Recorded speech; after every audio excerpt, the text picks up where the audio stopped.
विवेक के हॉस्टल आए 1 महीना हो चुका था, पर अब तक उसका कोई दोस्त नहीं बना था। हॉस्टल के सभी बच्चे खाना खाकर अपने अपने कमरे में चले जाते हैं, पर जब विवेक अपने रूम की तरफ बढ़ता है तो अचानक से सारी लाइट्स बंद हो जाती है और उसे डरावनी आवाज सुनाई देने लगती है। डरावनी आवाज सुनकर विवेक के पसीने छूट जाते हैं। पूरी गैलरी में इतना ज्यादा अंधेरा होता है कि विवेक एक एक कदम फूंक फूंक के रखता है। तभी उसे एहसास होता है मानो जैसे उसके पैर के नीचे कुछ आ गया हो। विवेक के डर से चीख निकल जाती है और वो अंधेरे में डरते हुए भागने लगता है और भागते भागते जाकर एक दीवार से टकराकर नीचे जमीन पर गिर जाता है। तभी गैलरी की सारी लाइट्स जल जाती है और कुछ लड़के उसके सामने आ खड़े होते हैं और उसका मजाक बनाने लगते हैं। देखो दोस्तों, जरा इस डरपोक को, अंधेरे से इतना डरता है कि दीवार से ही टकरा गया। अरे तुम छोटे गांव के लोग भी इतने डरपोक होते हो क्या? गांव में तो लाइट नहीं होती, जंगलों में जाना पड़ता है लोटा लेकर, और तुम इतने अंधेरे से डर गए। इतना बोलकर वो सभी लड़के विवेक के ऊपर जोर जोर से हंसने लगते हैं और फिर वहां से चले जाते हैं। बेचारा विवेक डरा सहमा अपने कमरे में जाता है और कुछ देर बाद रात के 2 बजे जब नीरज गहरी नींद में सो रहा होता है तो कोई उसके कमरे का दरवाजा खटखटाता है। दरवाजे की आवाज सुनकर नीरज पवन को उठाता है। अबे यार, क्या घोड़े की तरह सोता रहता है? जाकर दरवाजा खोल, दरवाजे पर कोई है। नीरज पवन को बार बार उठाने की कोशिश करता है, पर पवन उठता ही नहीं। इसके बाद नीरज खुद नींद से उठकर दरवाजा खोलता है, पर वो देखता है कि दरवाजे पर कोई नहीं है। अपने सामने किसी को न देखकर वो एक बार फिर सोने के लिए चला जाता है। नीरज की अभी आंख सही से लगी भी नहीं थी कि एक बार फिर उसे एहसास होता है कि मानो जैसे दरवाजे पर कोई है। इस बार नीरज गुस्से में दरवाजा खोलने के लिए उठता है और दरवाजा खोलते ही कहता है, कौन है भाई? सामने आ। अगर मुझे पता चल गया ना तो खैर नहीं है। तू जानता नहीं तू किससे पंगा ले रहा है। तभी गैलरी की लाइट अपने आप जलने और बंद होने लगती है। अब नीरज के पसीने छूट जाते हैं क्योंकि उसे वही डरावनी आवाज सुनाई देती है जैसी आवाज करके उसने विवेक को डराया था। नीरज को कुछ समझ नहीं आता कि उसके साथ क्या हो रहा है। वो जल्दी से दरवाजा बंद करके सोने के लिए चला जाता है। नीरज कंबल ओढ़कर आंखें बंद कर लेता है, पर कोई उसका कंबल उसके ऊपर से खींच लेता है और जब नीरज उठता है तो वो देखता है कि कमरे में कोई नहीं है और पवन भी आराम से सो रहा है। वो एक बार फिर पवन को उठाता है, पर पवन उठता ही नहीं, मानो जैसे पवन मर चुका हो। पवन की नीली पड़ी बॉडी देखकर नीरज का गला सूखने लगता है और वो कमरे से बाहर जाने के लिए दरवाजा खोलता है, पर कमरे का दरवाजा नहीं खुलता और अचानक से कमरे की खिड़की अपने आप ही खुल जाती है और खिड़की के बाहर उसे किसी औरत का साया नजर आता है। उसे देख नीरज के रोंगटे खड़े हो जाते हैं और वो कमरे के दरवाजे के पास मुंह छुपाकर बैठ जाता है। कुछ देर बाद जब नीरज अपनी आंखें खोलता है तो वो खुद को बिस्तर पर पाता है और पवन उससे कहता है, अबे यार, मैंने तुझे कितनी बार बोला है ऐसे सस्ते नशे करके मत सोया कर। पता है सबको लगा तू मर गया। कब से तुझे उठा रहे हैं, उठ क्यों नहीं रहा था? ये बात प्रिंसिपल तक पहुंचने वाली थी तो मैंने संभाल लिया। अबे सुबह कब हुई और मैं बिस्तर पर कैसे? मैं तो रात को दरवाजे के पास था। अरे तू पागल हो गया है क्या? तू घोड़े बेचकर बिस्तर पर ही सो रहा था और सुबह के 11 बज गए हैं। तूने 2 क्लास भी छोड़ दी और ब्रेकफास्ट भी नहीं किया। अब तो बेटा सीधा तुझे लंच ही मिलेगा। पवन की बातें सुनकर नीरज को कुछ समझ में नहीं आ रहा था कि उसके साथ हो क्या रहा है। अब नीरज पवन को कल रात की सारी घटना बताता है। इसके बाद पवन नीरज से कहता है, देख यार, 2 ही चीज हो सकती है, या तो तेरे दिमाग का वहम है या तो फिर ये सब कुछ किया कराया उस विवेक का है। हमने भी तो उसे कल इसी तरह से डराया था। कहीं ऐसा तो नहीं कि वो हमसे बदला ले रहा है? अगर ऐसी बात है तो आज उस विवेक की खैर नहीं। आज मैं उसे इतना डराऊंगा कि उसे अपनी मरी हुई नानी तक याद आ जाएगी। अब क्या था, नीरज पवन के साथ मिलकर एक नया प्लान बनाता है और रात को एक बार फिर डिनर करने के बाद जब सभी लड़के अपने रूम में सोने के लिए जाते हैं तो नीरज और पवन विवेक के पास जाते हैं और उससे कहते हैं, विवेक यार, हमें माफ कर दे। तू छोटे गांव से आया है, गंवार है, इसलिए हम तेरा मजाक बना रहे थे और तुझे डरा रहे थे। अगर हमें पता होता कि तेरी माँ इतनी बीमार है और फिर भी तुझे हॉस्टल भेज रही है तो हम तुझे अपने ग्रुप में शामिल कर लेते। क्या मेरी माँ की तबीयत खराब है? पर तुम्हें कैसे पता? विवेक, सच में तुझे कुछ नहीं पता? अरे हॉस्टल के फोन पर तेरी माँ का फोन आया था और चौकीदार अंकल बता रहे थे कि तेरी माँ की तबीयत बहुत खराब है। वो तेरा ही नाम ले रही है और तुझे ही याद कर रही है। मेरी मान तो एक बार तू अपनी माँ से मिलने चला जा, क्योंकि तेरी माँ यहीं अपने हॉस्टल के पास जो शमशान घाट है ना, उसके पीछे वाले अस्पताल में एडमिट है। क्या मेरी माँ यहीं के अस्पताल में एडमिट है और मुझे कुछ नहीं पता? पता होगा भी कैसे? मैं अपनी माँ से बात ही कहाँ करता हूँ। सारी गलती मेरी है। मुझे अपनी नाराजगी इतनी नहीं रखनी चाहिए थी। प्लीज मुझे बताओ वो हॉस्पिटल कहाँ है? मैं अभी जा रहा हूँ अपनी माँ के पास। बेचारा विवेक इस बात से अनजान था कि ये सारी चाल नीरज और पवन की है। अब नीरज और पवन विवेक को बेवकूफ बनाकर शमशान घाट में ले जाते हैं और उसे वहीं अकेला छोड़कर एक पेड़ के पीछे छुप जाते हैं और एक बार फिर उसे डराने की कोशिश करते हैं, पर इस बार उनकी चाल उल्टी पड़ जाती है। विवेक शमशान घाट से बाहर निकलने का रास्ता ढूंढ लेता है, तो वहीं नीरज और पवन ये सब देखकर मजे ले रहे होते हैं। पर तभी तेज आंधी और तूफान चलने लगती है। अरे यार, ये मौसम अचानक से कैसे खराब हो गया? अब इस डरपोक को हम डराएंगे कैसे? भाई मेरी बात मान, तो अभी घर चलते हैं। इस बेवकूफ को यहीं छोड़ते हैं। वैसे भी ये बहुत डरपोक है, ये चाहकर भी यहाँ से नहीं निकल पाएगा और इसे तो यहाँ का रास्ता भी नहीं पता। हम दोनों यहाँ से चलते हैं, मौसम बहुत खराब हो रहा है। पर मेरा बदला?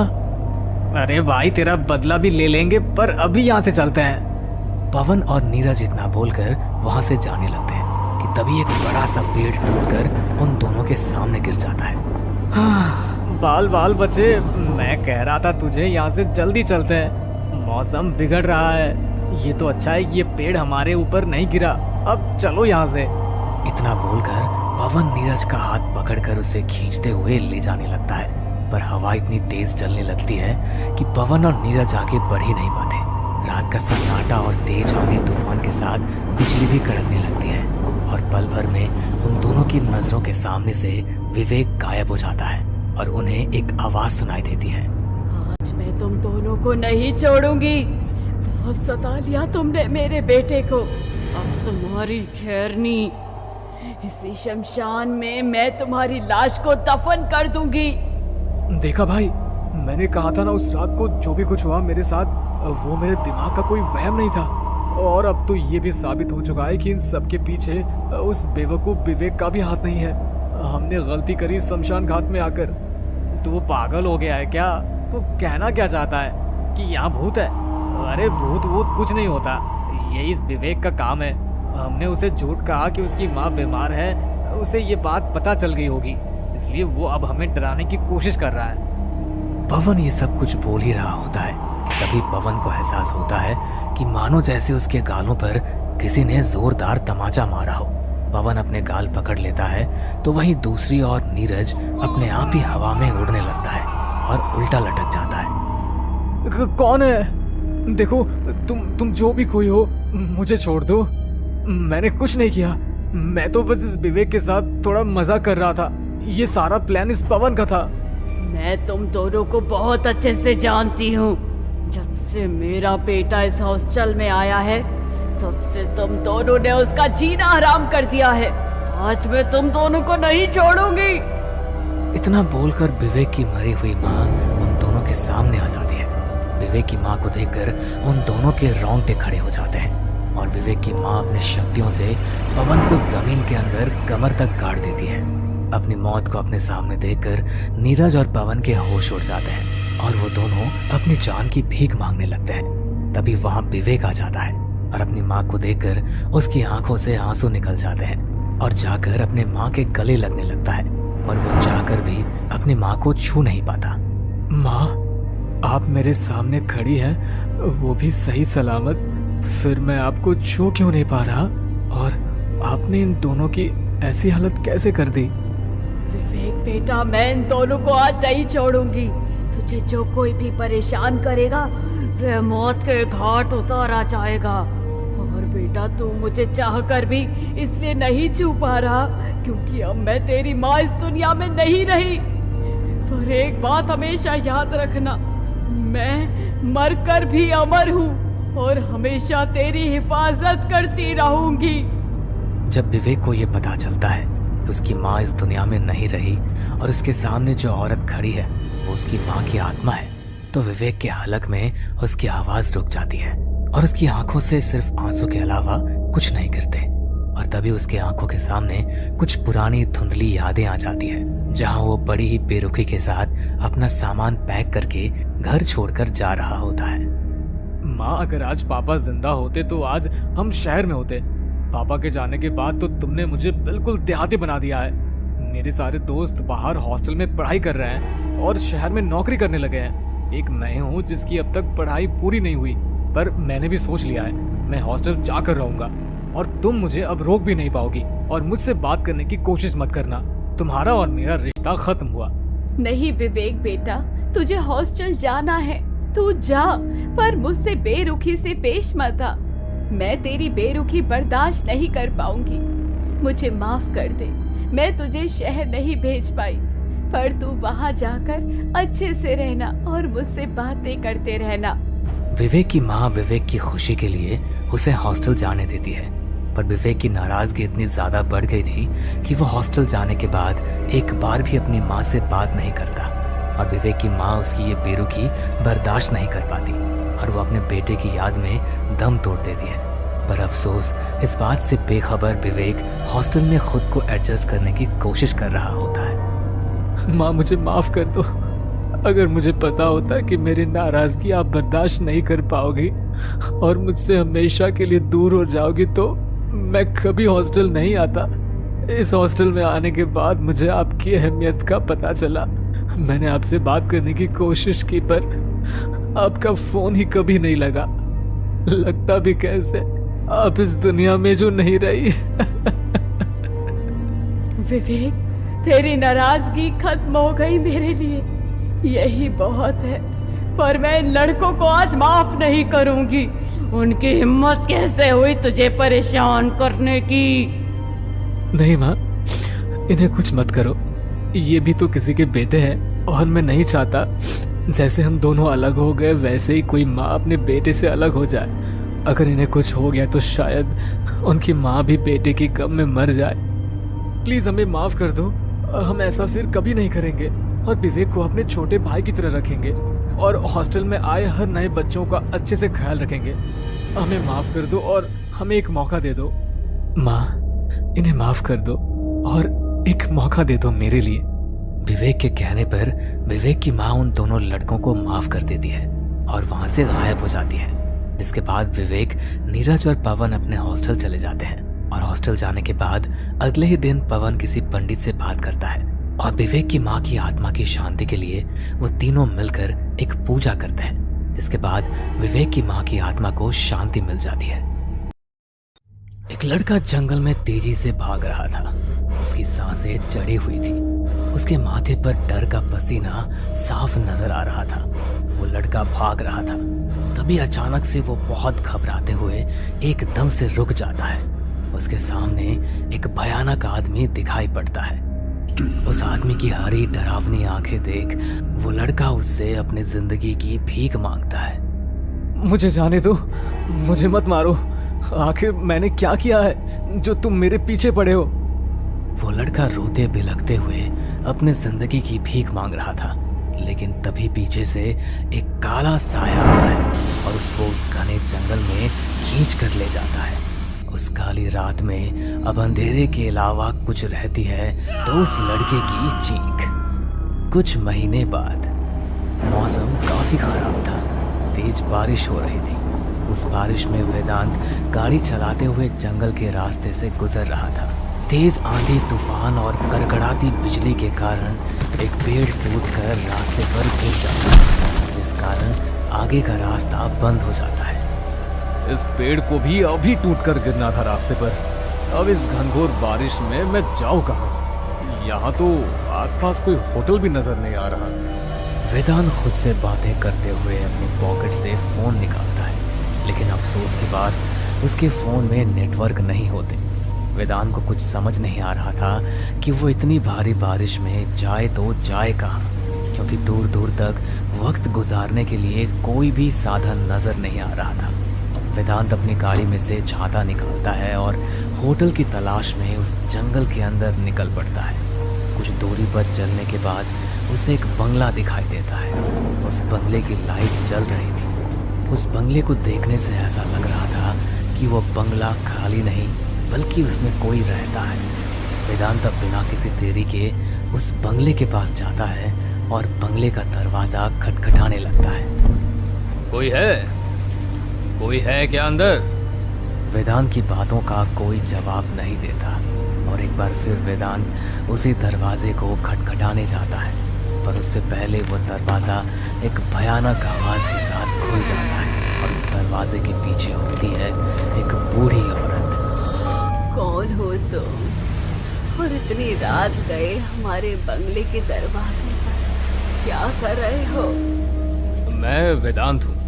वो दरअसल मैं घर जा रहा था, तभी बारिश होने लगी और तेज बारिश होने के कारण रास्ते में एक पेड़ गिर गया और इस वजह से मेरी गाड़ी आगे नहीं जा सकती।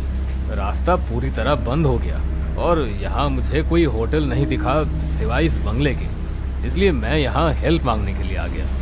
क्या आप मुझे एक रात के लिए इस घर में पनाह दे सकती है? तुम्हें पता नहीं, इतनी रात गए किसी से मदद नहीं मांगनी चाहिए, क्योंकि सामने वाला इंसान कैसा है ये कोई नहीं जानता। हाँ माँ, मैं आपकी बात से एग्री करता हूँ, लेकिन मैं जंगल में अपनी गाड़ी के अंदर रह भी तो नहीं सकता ना, क्योंकि जंगल है, यहाँ जंगली जानवर भी होंगे और बारिश भी ज़्यादा तेज हो रही है। मैं यहाँ ज़्यादा देर नहीं रुकूंगा, बस आज रात की बात है। वेदांत की बात सुनकर वो बूढ़ी औरत उसे घर में रहने की इजाज़त दे देती है और वेदांत बंगले में आ जाता है। वेदांत के बंगले में आते ही अब सभी अपने अपने कमरे से बाहर आ जाते हैं। अम्मा, ये भाई साहब कौन है और इतनी रात गए आपने इन्हें घर में आने क्यों दिया? वे क्या है ना बेटा, बाहर का मौसम कुछ ज्यादा ही खराब है, इसलिए मैंने इस मुसाफिर को अपने बंगले में पनाह दे दी है। ठीक है रामू काका, इन भाई साहब को इनका कमरा दिखा दो और इस बंगले के बारे में अच्छे से समझा दो। जी साहब। रामू काका वेदांत को उसका कमरा दिखाने लगते हैं और कमरा दिखाने के दौरान वो वेदांत को बोलते हैं, रात बहुत ज्यादा हो गई है, अगर कुछ खाना है तो अभी बता दो, नहीं तो 2 बजे के बाद आपकी कोई नहीं सुनेगा, क्योंकि उस समय कोई नहीं उठता। और हाँ, आपसे विनती है कि आप भी अपने कमरे से बाहर ना आए। लेकिन रामू काका, ऐसा भी क्या है 2 बजे जो हमें कहीं आना जाना नहीं है? अब किसी को इमरजेंसी होगी तो वो तो बाहर आएगा ही ना। रामू काका वेदांत को तिरछी नजर से देखता है और वेदांत भी चुप हो जाता है। इसके बाद रामू काका वेदांत के लिए कुछ खाने के लिए लाता है और उसको खाना देकर वहां से चला जाता है। रात के 2:30 बज रहे थे। घड़ी के टिक टिक की आवाज पूरे बंगले में गूंज रही थी। सभी अपने कमरे में सो रहे थे। बूढ़ी अम्मा भी अपने कमरे में सो रही थी। रोहित अपनी पत्नी और अपनी छोटी बेटी के साथ अपने कमरे में सो रहा था, लेकिन तभी अचानक रोहित की बेटी निशा को खांसी आती है। अपनी बेटी के खांसने से रोहित और उसकी पत्नी उठ जाते हैं। निशा बेटा, क्या हुआ? तुम ठीक तो हो ना? माँ, पानी, मुझे पानी चाहिए। ठीक है, तुम यहीं रुको, मैं अभी लेकर आती हूँ।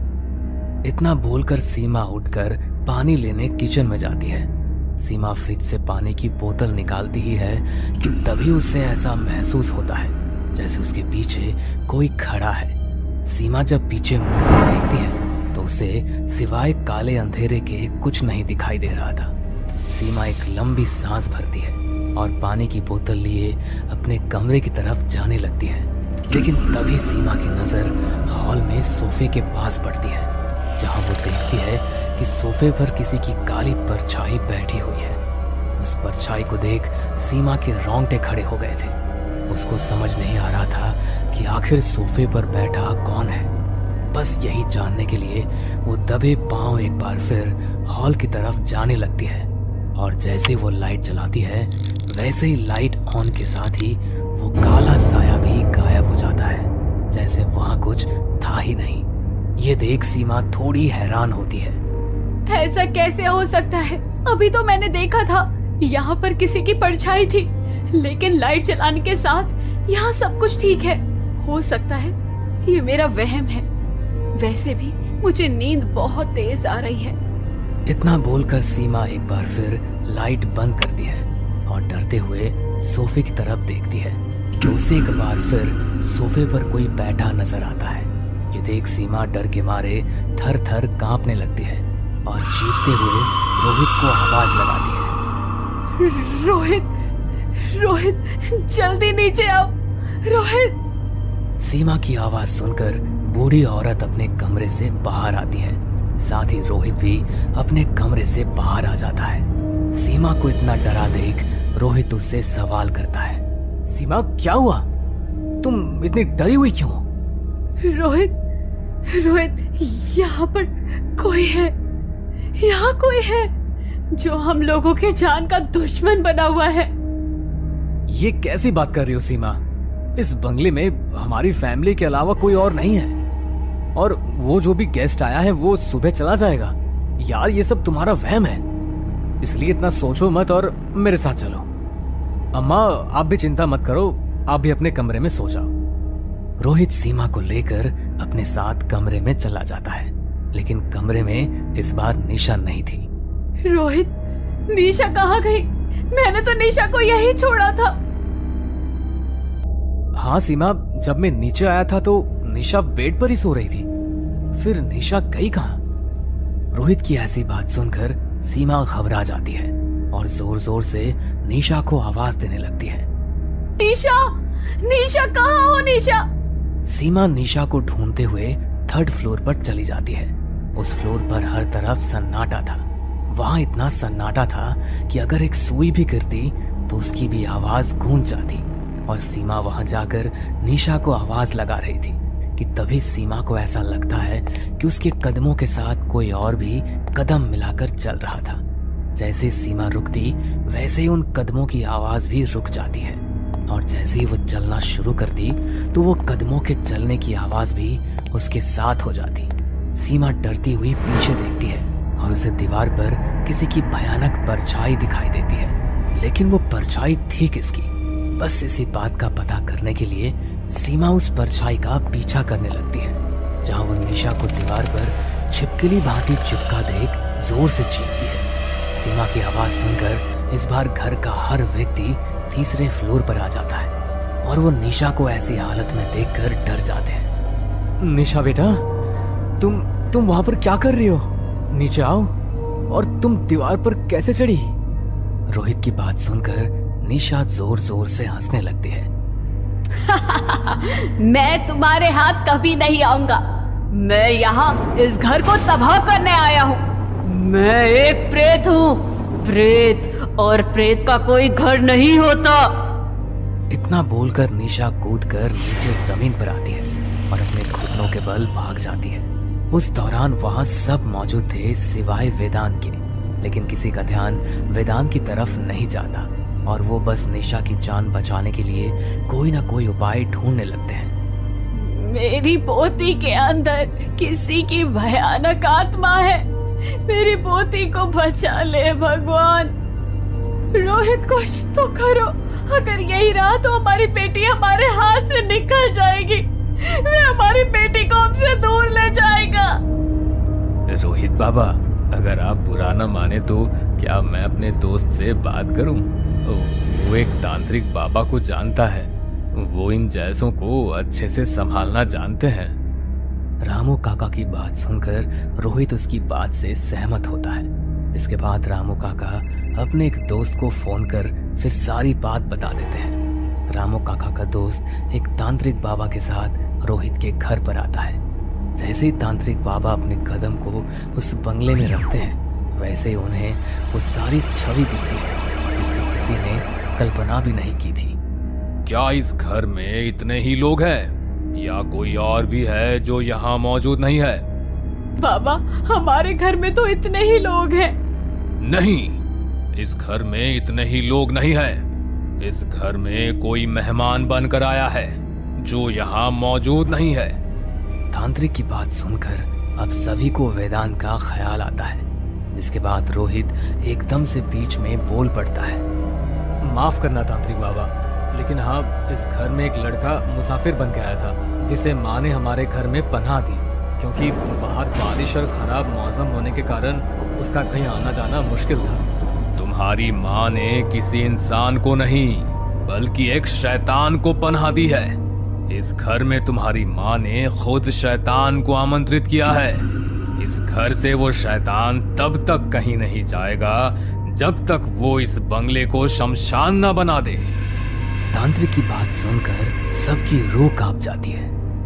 बाबा, कोई उपाय होगा ना?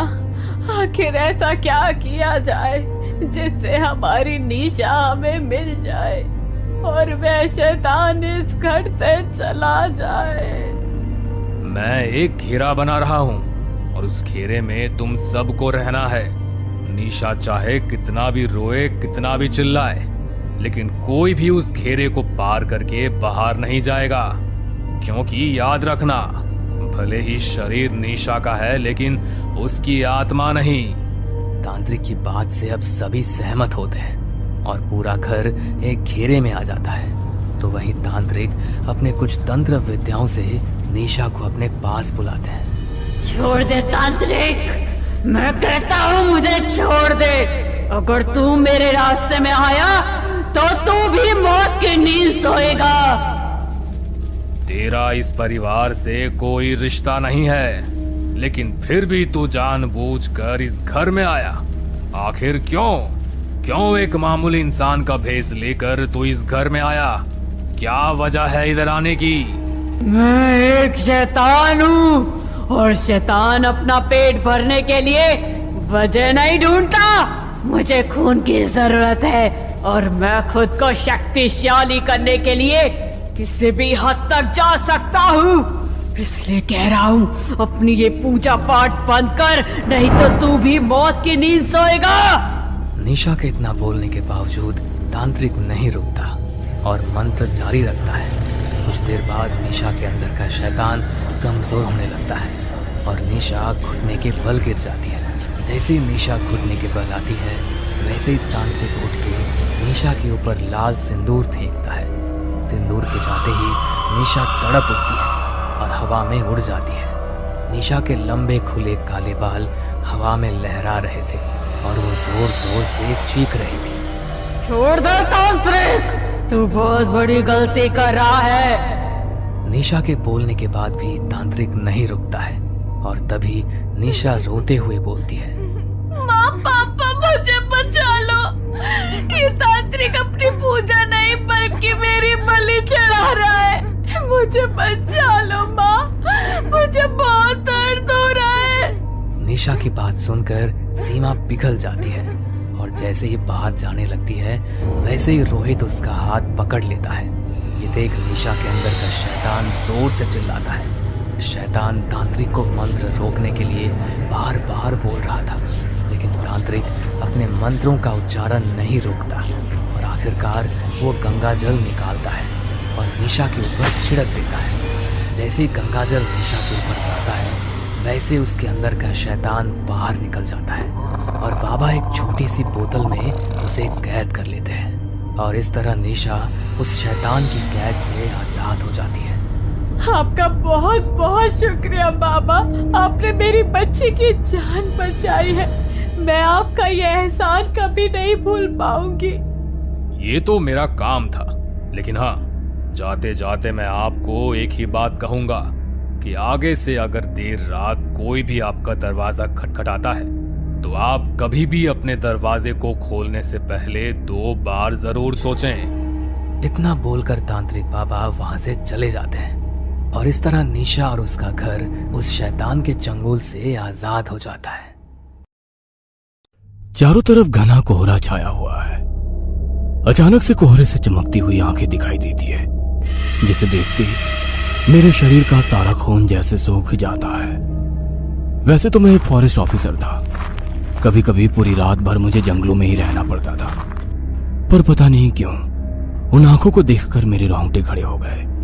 मेरे बदन में दहशत की एक लहर दौड़ गई। दिसंबर का महीना था। कल ही मुझे ऑफिस से ट्रांसफर ऑर्डर आया था। मुझे दूसरे दिन ड्यूटी ज्वाइन करने के लिए सख्त आदेश दिए गए थे। मैं एक फॉरेस्ट ऑफिसर था। मेरी पोस्टिंग मनाली के घने जंगल में की गई थी। मेरे परिवार में मेरी सुंदर पत्नी और मेरी 15 साल की बेटी थी। अचानक आए ट्रांसफर ऑर्डर ने मेरी पत्नी को विचलित कर दिया। आरती मेरी तरफ देखकर बोली, ये क्या है राहुल? अभी कुछ दिन पहले ही हम यहाँ शिफ्ट हुए थे। मैंने अपनी पत्नी से कहा, अरे हाँ, मैं एक फॉरेस्ट ऑफिसर हूँ। अचानक आए ट्रांसफर ऑर्डर को मैं भी समझ नहीं पा रहा हूँ। जरूर ही इसकी कोई वजह रही होगी। हमें कल ही निकलना होगा। लेकिन इतनी जल्दी हम वहाँ पर रहेंगे कहाँ? घर का इंतजाम इतनी जल्दी कहाँ से होगा? अरे उसकी तुम चिंता मत करो। सरकार ने मुझे वहाँ रहने के लिए एक घर दे दिया है, तो घर ढूंढने की हमें दिक्कत नहीं होगी। दूसरे दिन मैं अपनी पत्नी और बेटी को लेकर अपनी कार से मनाली की ओर रवाना हो गया। मनाली तक पहुंचते पहुंचते शाम हो चुकी थी। मुझे सुनसान एरिया में घर दिया गया था, जहां से शहर कम से कम 10 किलोमीटर दूर पड़ता था। चारों तरफ कोहरा फैल चुका था। ठंड अपनी चरम सीमा पर आ चुकी थी। मैं अपनी कार से बाहर निकलकर उस घर को गौर से देखने लगा। पता नहीं क्यों मुझे उस घर को देखकर बड़ा अजीब सा महसूस हो रहा था। मैं सोच रहा था कि ऊंची पहाड़ी के घने जंगल के बीच आखिरकार ये घर किसने और क्यों बनवाया होगा। तभी अचानक मुझे कोहरे में दो चमकती हुई आंखें दिखाई दी। वैसे तो मैं एक फॉरेस्ट ऑफिसर था, कभी कभी रात भर जंगलों में ही रह चुका था, पर पता नहीं क्यों उन आंखों को देखकर मेरे रोंगटे खड़े हो गए। मेरे बदन में दहशत की एक लहर दौड़ गई। अचानक पीछे से मेरी पत्नी ने मेरे कंधे पर हाथ रखा। मैंने घबराकर पीछे की ओर देखा। अब क्या इस घर को ऐसे ही घूरते रहोगे या अंदर भी चलोगे? कितनी बार कहा है ऐसी नौकरी मत किया करो। हमें इस सुनसान जंगल में लाकर छोड़ दिया है, और तुम्हारे चेहरे पे ये डर कैसा? मैंने अपनी पत्नी से कहा, कुछ नहीं, लंबे सफर की थकान है। मेरी पत्नी की बात कहा मेरी बेटी तान्या ने भी समर्थन किया। मम्मा सही कह रही है पापा। मुझे तो यहाँ पर दूर दूर तक कोई इंसानी आबादी नजर नहीं आती। मुझे तो स्कूल जाने में बहुत ज्यादा प्रॉब्लम होगी। बेटा, कोई ना कोई रास्ता निकाल लेंगे, चलो अंदर चलते हैं। इतना बोलकर मैंने घर के दरवाजे पर लगे ताले को खोल दिया। मगर जैसे ही मैंने दरवाजा खोला तो सामने उन आंखों को देखकर मैं बुरी तरह से घबरा गया। ये वही आंखें थी जो कुछ सेकंड पहले मैंने कोहरे में देखी थी। घर के अंदर अंधेरा था और अंधेरे में वो आंखें बल्ब की तरह चमक रही थी। अचानक घर की लाइट ऑन हो गई और मेरे सामने एक 40 वर्षीय औरत खड़ी हुई हम सब लोगों को देख रही थी। मैंने उस औरत से पूछा, कौन हो तुम और घर के अंदर कैसे आई? मेरा नाम बिंदिया है साहब।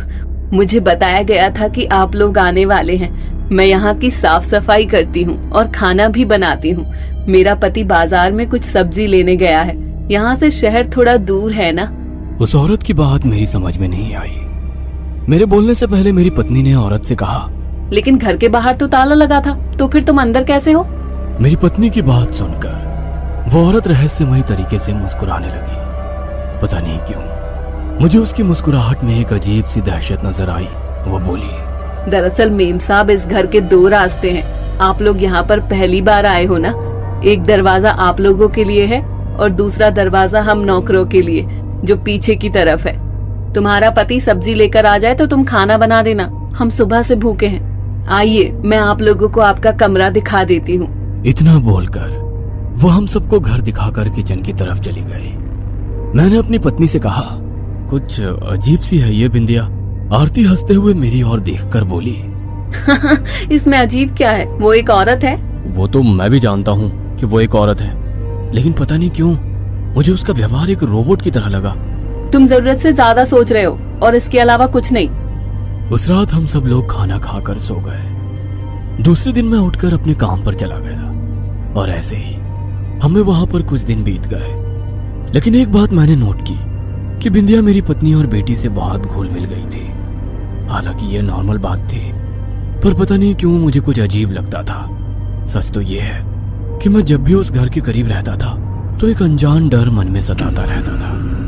बिंदिया का पति मनोज बहुत कम ही वहां पर रहता था। एक दिन जब मैं अपने काम से घर की तरफ लौटा तो मैंने देखा कि घर की सारी लाइटें बंद थी। अचानक एक तेज हवा का झोंका मुझे छूकर निकल गया। मुझे ऐसा महसूस हुआ जैसे कि कोई परछाई बड़ी तेजी से चलती हुई बाहर निकल गई हो। मैंने तुरंत कमरे की लाइट ऑन की, मगर वहां पर कोई भी मौजूद नहीं था। ठीक बगल के कमरे में से मेरी पत्नी और बेटी की आवाजें आ रही थी। मैंने जैसे ही दरवाजा खोला तो देखा कि बिंदिया घोड़ा बनकर जमीन पर बैठी हुई थी और मेरी पत्नी और बेटी उसकी पीठ पर बैठी हुई पागलों की तरह हंस रही थी। ये देखकर मुझे बड़ा अजीब लगा। उस वक्त मैंने अपनी पत्नी से कुछ नहीं कहा, मगर रात में मैं अपनी पत्नी से बोला, ये सब क्या है आरती? तुम बिंदिया की पीठ पर ऐसे बैठी हुई थी जैसे कि तुम कोई 10 साल की बच्ची हो। हालांकि बात मैंने नॉर्मल अंदाज में ही की थी, लेकिन आरती मेरी बात सुनकर बुरी तरह से चिढ़ गई। मैंने देखा कि उसकी आंखें गुस्से में लाल हो गई। उसके बदले अंदाज को देखकर मुझे बहुत ज्यादा हैरानी हुई। आरती मुझे खा जाने वाली नजरों से देख रही थी। उसने बड़े गुस्से से मुझे देखकर कहा, तुम दिन भर घर के बाहर क्या करते रहते हो? क्या कभी मैंने तुमसे पूछा है? कुछ देर बिंदिया के साथ हंसी मजाक कर लिया, तुम मुझसे सवाल करने लगे। अरे मैं तो केवल तुमसे इस वजह से कह रहा था कि तुम कोई छोटी बच्ची नहीं हो, हमारी 15 साल की बेटी है। मगर आरती उस रात गुस्से से पैर पटकती हुई कमरे से बाहर निकलकर तानिया के कमरे में सोने चली गई। मैंने एक और बात नोट की कि तानिया शुरू में स्कूल की एक दिन भी छुट्टी नहीं करती थी, मगर अब तानिया ने स्कूल जाना ना के बराबर कर दिया था। इन सारी बातों ने मुझे बुरी तरह से परेशान कर दिया था। मैंने कई बार अपने ऑफिस में यहाँ से ट्रांसफर लेने की बात की, मगर हर बार मुझे एक ही जवाब मिल जाता कि कुछ दिनों बाद आपका ट्रांसफर यहाँ से कर दिया जाएगा। उस दिन मैं ऑफिस में बैठा हुआ था कि तभी मुझसे मिलने मेरा बचपन का दोस्त अर्जुन मेरे पास आ गया। अपने दोस्त को देखकर मैं बहुत ज्यादा खुश हो गया। मैं बड़े खुश होते हुए उससे बोला, अरे आज इतने दिनों बाद अपने दोस्त की याद कैसे आ गई? अरे मनाली घूमने आया था अपनी फैमिली के साथ, सुना कि तेरा ट्रांसफर यहाँ हो गया है, इसलिए तुझसे मिलने के लिए चला आया। और बता, भाभी कैसी है? मैं अर्जुन को कोई भी बात नहीं बताना चाहता था, इसलिए मैंने बात को टालने के अंदाज में उससे कहा, बिल्कुल सही है। तभी मेरे ऑफिस में एक बूढ़ा व्यक्ति एक औरत को लेकर आया। मैंने देखा वो औरत अधेड़ उम्र की थी। उस आदमी ने मेरी ओर देखकर कहा, मेरा नाम दीनू है साहब, और ये मेरी पत्नी है। आप जिस सरकारी घर में रह रहे हैं वहां पर मुझे कुछ दिनों पहले सूचना दी गई थी कि आप लोग आने वाले हैं। मेरी पत्नी बीमार पड़ गई थी, इस वजह से वो काम पर नहीं आ पाई। दिनों की बात सुनकर मुझे 440 वोल्ट का झटका लगा। मैं एक झटके में अपनी कुर्सी से उठकर खड़ा हो गया।